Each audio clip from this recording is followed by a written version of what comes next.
Bismillahirrahmanirrahim.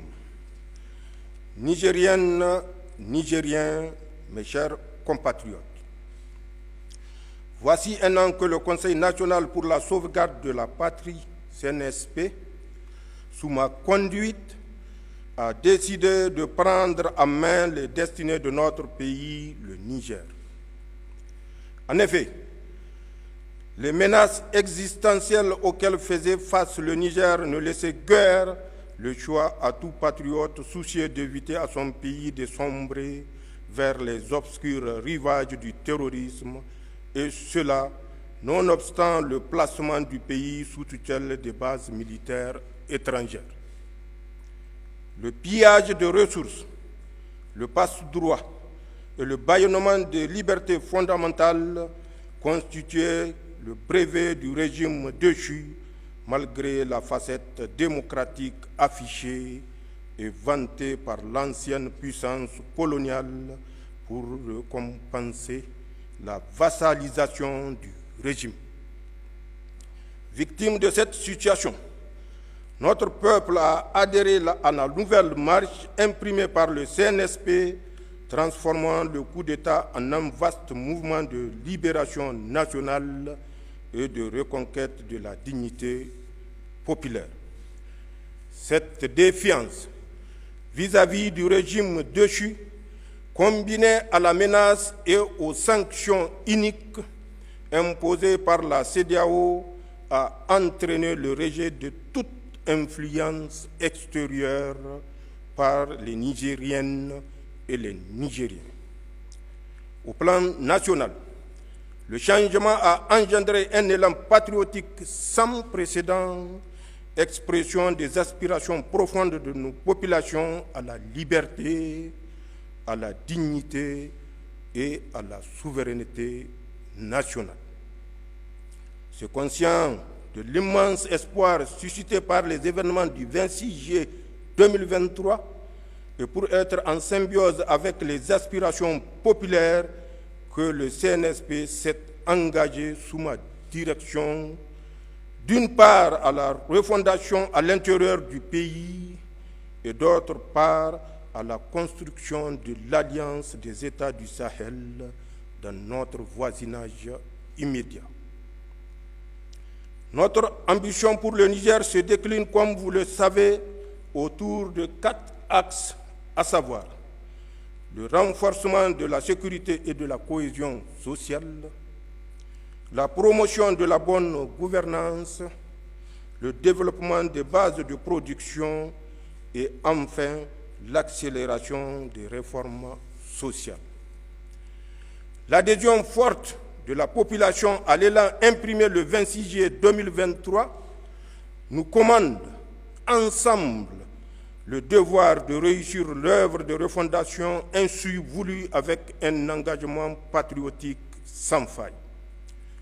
C'est dans cette optique que j'ai engagé le gouvernement à mettre les mesures et actions nécessaires pour l'aboutissement de la vision portée par le Conseil national pour la sauvegarde de la patrie dans le cadre d'un programme destiné à renforcer notre résilience et assurer le développement des bases de production en tirant les leçons de l'impact des sanctions illégales, iniques, inhumaines d'une CEDEAO aux ordres. Des lettres de mission ont à ce titre été remises aux membres du gouvernement qui en feront le bilan sectoriel. Mes chers compatriotes, au plan de la défense et de la sécurité du territoire, la montée en puissance de nos forces sur les théâtres des opérations ne fait plus aucun doute. Qu'il s'agisse de la lutte contre le terrorisme dans le Liptako-Gourma et dans le bassin du lac Tchad, ou dans le cadre de la lutte contre le grand banditisme, nos forces de défense et de sécurité engrangent des succès. C'est le lieu de rendre un vibrant hommage à nos forces de défense et de sécurité pour le lourd sacrifice consenti au service de nos populations. La nation entière, à travers moi, exprime sa reconnaissance à votre endroit et manifeste sa solidarité envers les veuves et les orphelins des soldats tombés sur le champ d'honneur. Pour ma part, je fais le serment de garantir la montée en puissance de nos forces de défense et de sécurité en réaffirmant la ferme détermination de toutes les autorités compétentes à poursuivre le renforcement des capacités de nos forces armées. L'État continuera à s'investir dans l'acquisition des moyens conséquents requis à la hauteur de la menace. Nigériennes, Nigériens, la conquête de la souveraineté passe avant tout par l'exploitation des ressources nationales au profit de nos populations.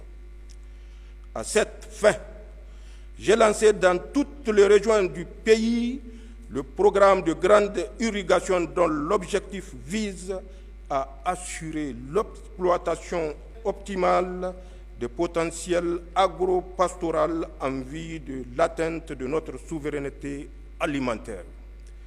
Ce programme phare engagé sur financement propre promet des résultats satisfaisants. S'agissant de la souveraineté sur nos ressources extractives, elle s'édifiera à travers la promotion du principe de contenu local dont l'objectif réside dans l'obligation faite aux industries minières et pétrolières d'utiliser prioritairement le micro et moyenne entreprises locales et le personnel national. Une ordonnance sera très prochainement adoptée à cet effet. Dans l'affirmation de notre souveraineté, le Conseil national pour la sauvegarde de la patrie entend faire respecter rigoureusement et sans discrimination toutes les dispositions de législation minière et pétrolière. Toute société, minière ou pétrolière, se verra purement et simplement retirer son permis d'exploration ou d'exploitation si elle viole les dispositions réglementaires contractuelles. Le bloc pétrolier Bilma, les rendus R5, R6, R7 d'Agadem, les permis miniers d'Imouraren et celui de Madawela sont retombés dans le domaine public de l'État. Je puis également vous confirmer le lancement prochain du projet de construction d'une raffinerie de pétrole et d'un complexe pétrochimique à Dosso, ainsi que la création d'un institut de pétrole et de gaz à Zender. L'école nigérienne, la formation professionnelle et l'esprit d'excellence et d'entreprise constitueront le pilier majeur de la refondation et de la consolidation de notre souveraineté, car le sort national ne pourra être garanti que par une citoyenneté responsable dans les politiques publiques et le bannissement de la culture de la médiocrité et de l'impunité. Nigériennes, Nigériens, au plan géopolitique, il me plaît de souligner que nous avons réussi de concert avec le Burkina Faso et le Mali à porter solennellement sur le fonds baptismal la Confédération des États du Sahel, consacrée par le premier sommet des chefs d'État de l'Alliance des États du Sahel, tenu le 6 juillet 2024 à Niamey. Le passage au pas de charge de l'Alliance des États du Sahel à la Confédération des États du Sahel franchi en l'espace de 10 mois à peine, et ce malgré les embûches posées par ceux que notre indépendance dérange, illustre en lui-même notre farouche volonté de bâtir sur le socle sahélien un espace souverain de sécurité et de prospérité. Le traité mis en lumière par la déclaration de Niamey crée une union d'États structurée autour de 3 axes stratégiques, à savoir la défense et la sécurité, le développement et la diplomatie. Je tiens devant vous à remercier une fois de plus mes frères, les présidents Ibrahim Traoré et Assimi Goïta, pour l'œuvre titanesque accomplie malgré toutes les menaces proférées et tous les complots ourdis contre l'AES. Je fais également le serment d'œuvrer à l'opérationnalisation de la Confédération des États du Sahel, pour laquelle j'ai déjà commis un comité national. Mes chers compatriotes, soyez assurés que la voie que nous suivons est résolument sur la trajectoire de la rupture avec l'ordre néocolonial et l'établissement d'un partenariat gagnant-gagnant avec tous les pays du monde épris de paix, et ce, sans exclusive. À cet égard, le Niger respectera tous les engagements souscrits avec la communauté internationale. La désinformation orchestrée par les organes néocoloniaux et certains compatriotes renégats dans le rôle d'esclaves de salon, selon la formule de mon frère le président Ibrahim Traoré, ne nous détournera pas de notre marche triomphale vers la souveraineté. Aucun État, aucune organisation interétatique ne nous dictera la conduite à tenir, ni son agenda en matière de partenariat stratégique ou diplomatique. Et ceux qui fantasment sur la remise en selle imminente des régimes déchus à leur solde vont déchanter. Ils devront se rendre à l'évidence avant qu'il ne soit trop tard. Notre marche vers la souveraineté pleine et entière et inexorable. Mes chers compatriotes, c'est dans le cadre résolu de cette marche que s'inscrit une série de mesures préalables et actions prises par le Conseil national pour la sauvegarde de la patrie pour asseoir davantage notre souveraineté, à savoir, et sans être exhaustif, la dénonciation des accords de défense et de sécurité qui lient le Niger à la France, le renvoi de l'ambassadeur de France comme persona non grata, la suspension des droits de diffusion au Niger de certains médias propagandistes français, le retrait du Niger et du Burkina du G5 Sahel, l'abrogation de la loi 2015-36 du 26 mai 2015 relatif au trafic illicite des migrants, le retrait du Burkina, du Mali et du Niger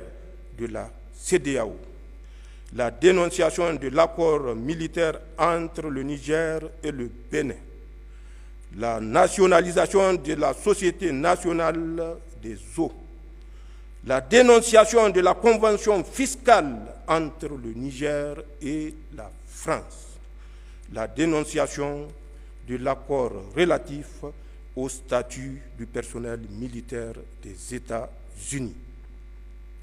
Nigériennes, Nigériens, mes chers compatriotes. D'autres mesures comme la création de la commission de lutte contre la délinquance économique, financière et fiscale, COLDEF, visent, elles, à assainir le climat socio-économique en rétablissant l'État et nos populations dans leurs droits. L'œuvre de reconstruction ne peut se faire qu'avec le concours de tous et en faisant ensemble le diagnostic des errements passés pour parvenir à l'administration des remèdes conséquents et adaptés à la prévention de la délinquance économique. C'est dans cette optique que j'ai mis en place depuis plus de 2 mois un comité technique chargé de la synthèse des contributions issues des assises inclusives régionales, d'organiser la tenue des assises de la diaspora et de proposer les modalités d'organisation en vue de la tenue prochaine du Forum inclusif national. Zancen Kassani, Labousanino. Vive le Niger, vive la Confédération des États du Sahel. Je vous remercie.